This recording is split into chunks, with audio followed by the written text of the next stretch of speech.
2.5 लाखांची लाच घेताना अचलपूरचे उत्पादन शुल्क निरीक्षक एसीबीच्या जाळ्यात। अचलपूर येथे महाराष्ट्र राज्य उत्पादन शुल्क विभागाच्या दुय्यम निरीक्षकाला लाचलुचपत प्रतिबंधक विभागाने एसीबी 2.5 लाख रुपयांची लाच घेताना रंगेहात अटक केली आहे। आकाश दत्ता जाधव वय 36 असे अटक केलेल्या अधिकाऱ्याचे नाव असून त्याने रेस्टॉरंट अँड बारसाठी आवश्यक असलेल्या FL3 परवान्यासाठी ही लाच मागितली होती। तक्रारदाराने आपल्या रेस्टॉरंट अँड बारच्या FL3 परवान्यासाठी ऑनलाईन अर्ज केला होता। यासंबंधीची कागदपत्र अचलपूर येथील उत्पादन शुल्क कार्यालयात सादर केल्यानंतर दुय्यम निरीक्षक आकाश जाधव याने तक्रारदाराकडे एकूण 8 लाख रुपयांची लाच मागितली होती।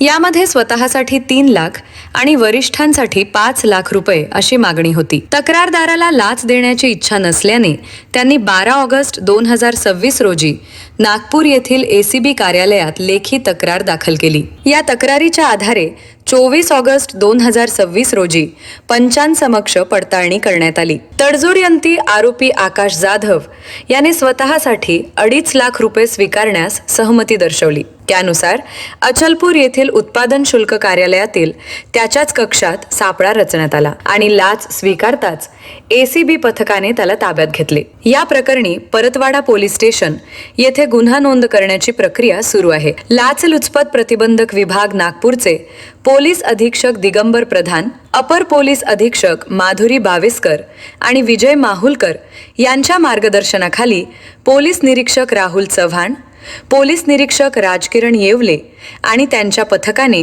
ही यशस्वी कारवाई केली।